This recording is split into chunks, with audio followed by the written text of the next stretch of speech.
And good to have you with us this morning. I'm Joe Fryer. And I'm Savannah Sellers. We're going to begin our show in the Middle East, where this morning Israel is stepping up its strikes on Iran 5 days after it launched a surprise attack on Iran's military and nuclear facilities. Since then, Iran has retaliated with its own missile and drone attacks, escalating a conflict that threatens to create further regional instability. Israel says it has killed Iran's wartime chief of staff and that it has control over Iranian airspace. Israel has also ordered hundreds of thousands of residents in Tehran to evacuate in preparation for more strikes. Iran is now vowing to intensify its attacks on Israel. This escalating conflict prompted President Trump to cut short his trip to Canada for the G7 meeting so he could focus on the situation in the Middle East. Posting on Truth Social last night, the president said, quote, "Iran should have signed the deal I told them to sign. What a shame and waste of human life." Simply stated, Iran cannot have a nuclear weapon. I said it over and over again. Everyone should immediately evacuate Tehran. In a few moments, we're going to check in with NBC News international correspondent Matt Bradley, who is in Tel Aviv. First, let's turn to Calgary, Canada, where we find NBC News White House correspondent Yamiche Alcindor. She's standing by. So, Yamiche, there does seem to be some confusion as to why the president left the G7 early. French President Macron said that Mr. Trump left in order to work on a ceasefire between Israel and Iran. That's not what the president, though, is saying, right? That's right. And I should start by saying what a striking 24 hours. It was shocking when the White House announced that President Trump was going to be leaving the G7 early to go back to Washington, D.C. to deal with the situation in the Middle East. Now, as you just pointed out, the president is pushing back forcefully on the idea that he was going to be working on a ceasefire between Iran and Israel. The president also spoke about this on his way back to Washington, D.C. on Air Force One. Take a listen to what he said. We're not looking for a ceasefire. I didn't say I was looking for a ceasefire. That was Emmanuel, nice guy, but he doesn't get it right too often. But we're looking for better than a ceasefire. And then a real end, not a ceasefire, an end. Now, the G7 leaders, including President Trump, they did agree to a joint statement calling for a de-escalation between Iran and Israel. They also actually called for a ceasefire in Gaza. So they are calling for a ceasefire in a different part of the Middle East. But this really underscores that President Trump really felt like he wanted to go back to Washington, D.C., had accomplished what he came to accomplish at the G7. And now there is this back and forth on what's going to happen in Iran with Israel. Now, I will also say that the president on Air Force One said there wasn't an immediate threat to Iran because there was a lot of speculation of what he meant by telling people to immediately evacuate Tehran. But the president saying at the moment there is no immediate threat and that he was just wanting people to, quote, be safe.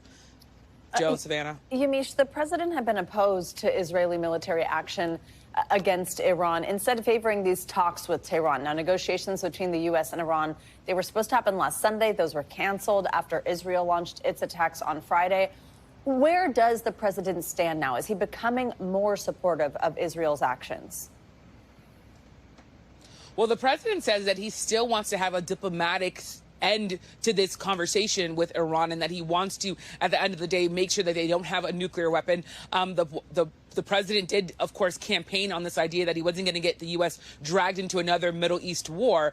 So the president is continuing to underscore that while he feels like Iran missed its first opportunity to sign the deal that he wanted them to sign, that there is going to be continuing opportunities for them to do that. That being said, as this situation continues to escalate, it's going to be very interesting to watch what the U.S. posture is and if it evolves and changes in the way that they talk about the way that Israel is responding in this way. And Yamiche, we understand the U.S. is moving more military assets and ships to the region. Is this a sign the U.S. could get more involved as Israel wants? And important question here, what are we hearing from some of the president's MAGA allies who don't want to see this? They don't want to see the U.S. dragged into another Middle East war. Well, we really are seeing an interesting split develop. You have traditional Republicans who are not as opposed to the idea of the U.S. getting militarily involved in the Middle East if it is in defense of Israel and getting in the way of getting in the middle of Israel and Iran. But then you have these MAGA Republicans, including, frankly, Tucker Carlson, who, of course, is the former Fox News host, was a close ally of President Trump, saying that he wants nothing to do with this war and he wants nothing to do with the idea that the United States would be going into the Middle East East with personnel and equipment and being into yet another war. I should also remind folks, as I just said, President Trump campaigned on the idea that he wasn't going to have the U.S. be involved in any more wars. And even just at West Point, just a few weeks ago, he was telling cadets that his Trump doctrine was going to be that there weren't going to be military personnel going into wars to try to nation build or to try to meddle in the affairs of foreign countries. That being said, I think it's still very much up in the air what the U.S. ultimately decides to do here. Joe, Savannah. All right, Yamiche Alcindor in Calgary. Yamiche, thank you. Let's bring in NBC News International correspondent Matt Bradley. He's been following the developments in this Middle East conflict, and he's in Tel Aviv for us. Hey, Matt, good morning. So the Israeli military now says they killed Iran's new wartime chief of staff. This was in a strike on a command center in Tehran earlier today. And then an Iranian missile hit a bus depot north of where you are. What more can you tell us about what's going on in both countries, the latest on the ground? Yeah, that's right. Well, one of the things we're seeing is a huge sort of separation here from, what we might have been seeing over the last 4 days. So right now, we heard from an Israeli official. They were saying that Israel, and especially here in Tel Aviv, endured probably the least damage, least fatalities and casualties, and the fewest number of projectiles fired from Iran ever since this whole thing started. I mean, that's what it seems like to me, that it sounds as though only a few dozen ballistic missiles were fired. And again, this is much less than we've seen over the past several days. There was some damage, as you mentioned, that bus that had no one in it that was struck in central Israel. Now, this doesn't necessarily mean that we're out of the woods, but this official who was speaking to the media for the IDF said that this is just an indication that the Israelis had already taken out so much of Iran's offensive capability, even in just that first round of attacks. And he once again said how, the Israelis are enjoying complete air dominance and superiority over Tehran, Iran's capital. And he acted as though this is all just going to continue on and on, because why would the Israelis ever step down from their seat that they've reached, which is essentially having full operability over almost all of Iran? They can continue to pick off the main targets that they're looking for. And as we've heard, nuclear scientists, nuclear installations, conventional weapons, and now organs of state propaganda. So, Matt, where Yamiche is reporting from in Canada, there was a statement late last night from G7 leaders affirming Israel's right to defend itself, calling Iran, quote, the principal source of regional instability and terror. This came after Israel claimed this aerial superiority over Tehran. How is Israel interpreting that? Is the government seeing this as a green light to continue striking Iran? That's a good question. I haven't actually heard from the government on this. This is just a G7 statement. And of course, the Israelis conducted this operation without any approval from most of the world. But what we're hearing now looks more like Donald Trump basically jumping through hoops to try to help the Israelis on this statement. According to the Wall Street Journal, President Trump had pushed the G7 to step back from language that basically put Iran and Israel on the same footing morally, telling both of them to stop. And it was Trump who prevailed upon that committee, that group of G7 countries, to change it to say that Iran was the main aggressor, the main problem in the region, and defending Israel's right to defend itself. So what we've really seen is the influence of our president, Donald Trump. Matt, just a moment ago, Joe mentioned with Yamiche that the U.S. is moving military assets. Some details around that. 2 U.S. officials told NBC News that the Pentagon is expediting the deployment of an additional aircraft carrier and other ships to the Middle East. What are they saying is the reasoning behind this? What role will these ships serve in the region? Well, it sounds as though the U.S. has already publicly said that they're participating in helping Israel swat down all of these projectiles, be they ballistic missiles or drones, fired from Iran over the past 5 days. The U.S. has been public saying that they've been doing that. But we're also hearing threats from the Iranians that they're going to be attacking anyone who helps the Israelis or blocks Iranian attacks on Israel. That means the U.S. chiefly. So it looks as though the U.S. is anticipating that Iran is going to start attacking U.S. targets, as Iran has threatened to do so before, in which case it's going to be up to President Trump and the military to decide whether or not to fire back and start to engage Iran directly in a way that hasn't been done before by the United States, just right after Israel directly engaged Iran for the first time back in April of last year. So we're seeing a lot of threats and, a very, very tense situation where everybody seems to be right on the edge of outright war. Right, Matt Bradley, thank you very much. Court documents are revealing chilling new details in the fatal shooting of a Minnesota lawmaker and her husband over the weekend. The documents say the suspect, Vance Belter, made detailed plans to stalk and kill more than 40 Democratic lawmakers. Authorities have called the attacks politically motivated. In addition to his state murder charges, Belter is now facing multiple federal charges, including stalking, gun charges, and murder. Reporter Jennifer Hoff from our Minneapolis affiliate, KARE 11, has the latest. Good morning. The U.S. Attorney for Minnesota calling the crimes Vance Belter accused of truly chilling after authorities arrested the 57-year-old in a rural cornfield southwest of the cities. It is no exaggeration to say that his crimes are the stuff of nightmares. New federal documents detailing his plan to stalk and kill Democratic lawmakers, 45 of whom were named in notebooks officers recovered from Belter's SUV. That also show guns, ammunition, and a medical kit. Plus the silicone mask the documents say Belter discarded after wearing it when he first showed up at Senator John Hoffman's Champlin house Saturday morning, shouting, "This is the police," then shooting the senator and his wife 17 times after they opened the door, realizing he wasn't an officer.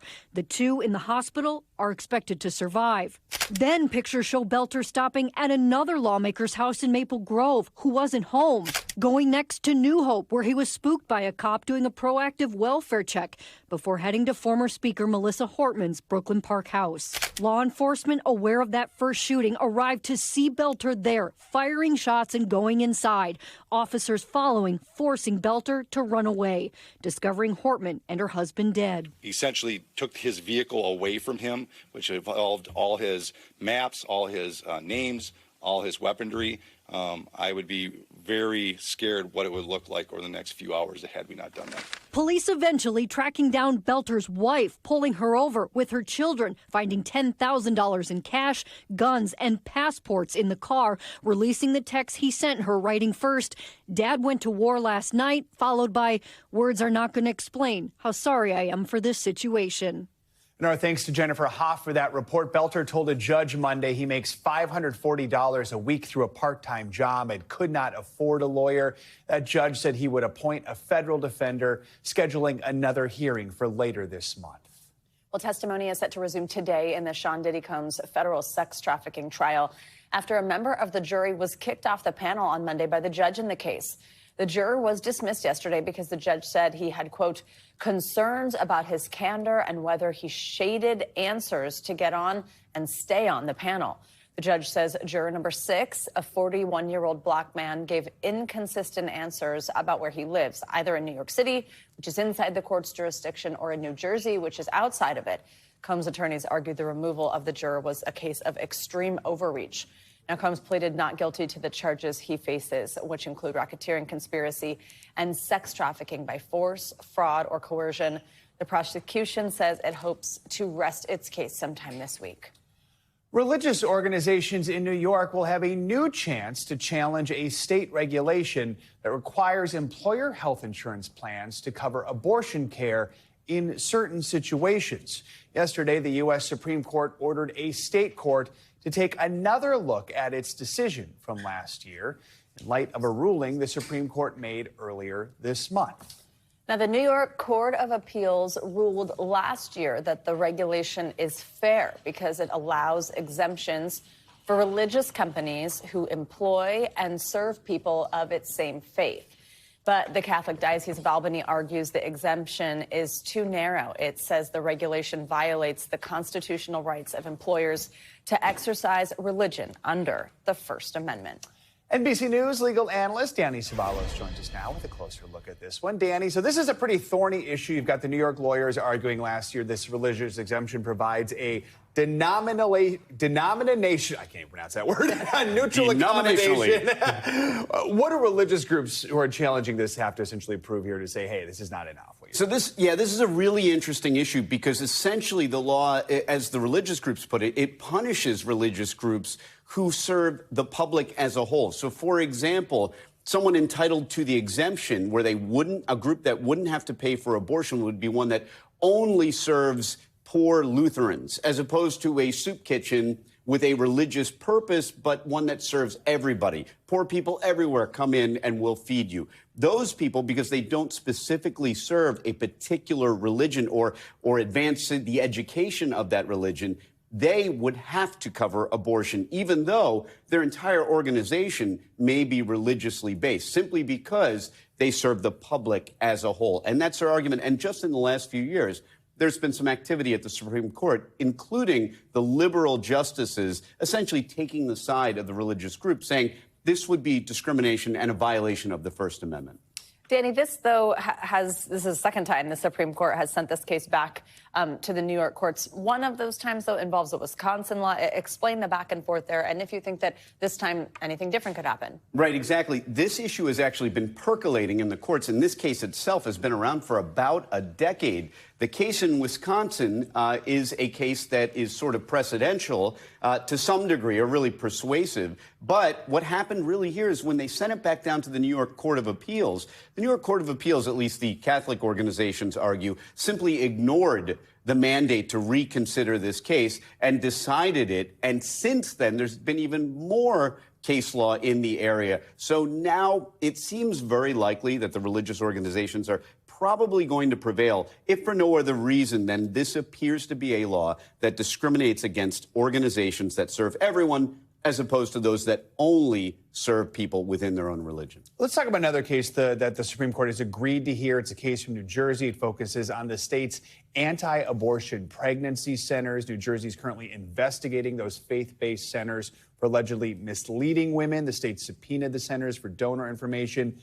The centers say that's a violation of their First Amendment rights. So what's important to understand about this case? What does it say that the Supreme Court is even taking this one? So this is a really interesting case, and you're right. There's a huge message, not just in what the Supreme Court decides, but what the Supreme Court chooses to hear. There is a message there because the Supreme Court is really a court of rare last resort. The vast majority of cases are resolved at the lower circuit courts of appeals. So the mere fact that it would even take this case is very telling. The other major issue is that to what degree is donors' information going to be something that can be either revealed or forced to be revealed, or is there some First Amendment protection in that kind of donor information? Right, see what happens. Denominationally. There, I said it. Hey. Danny, thank you so much. Appreciate it. Well, this morning, first responders in West Virginia are still looking for survivors after flash floods killed at least 6 people in the northern part of the state. Forecasters are predicting even more rain in that area today, making rescue and recovery efforts even more difficult. Now, West Virginia is just one part of the country that's been hit by devastating storms this week. NBC News correspondent George Solis has the details. A reported tornado touching down in Minnesota after wind and rain slammed the state, following torrential rain in West Virginia. Dangerous flash flooding washing away roads, cars, and homes. Definitely going to need emergency housing for the tenants that was in this building. The death toll climbing to at least 6 following Sunday's storm. Among the victims, a 3-year-old. Others are still missing. If there's any chance to save another life, we're going to keep putting the time in. The governor of West Virginia declaring a state of emergency. The water was about half up her legs. George McCormick says the water started rising quickly and that he escaped just in time. This, now all that's left of his childhood home in hard-hit Triadelphia. I understand you lost everything in this flood. Yes, I did. I just got out in time with my dog and just watched everything wash away. And it was quite devastating. In hard-hit Wheeling, West Virginia, several cars cascading into a creek. This is just one of many vehicles Swiftwater rescue teams are going to try and get out of the creek to make sure nobody was trapped inside. Doug Flight's nearby smoke shop, completely flooded. Couldn't do anything but watch. Pretty horrified. What can you do? It's Mother Nature, you know. Flight says he's lucky to be alive. I pulled up here, stood on that bridge, and kind of watched it all. I still haven't wrapped my head around it.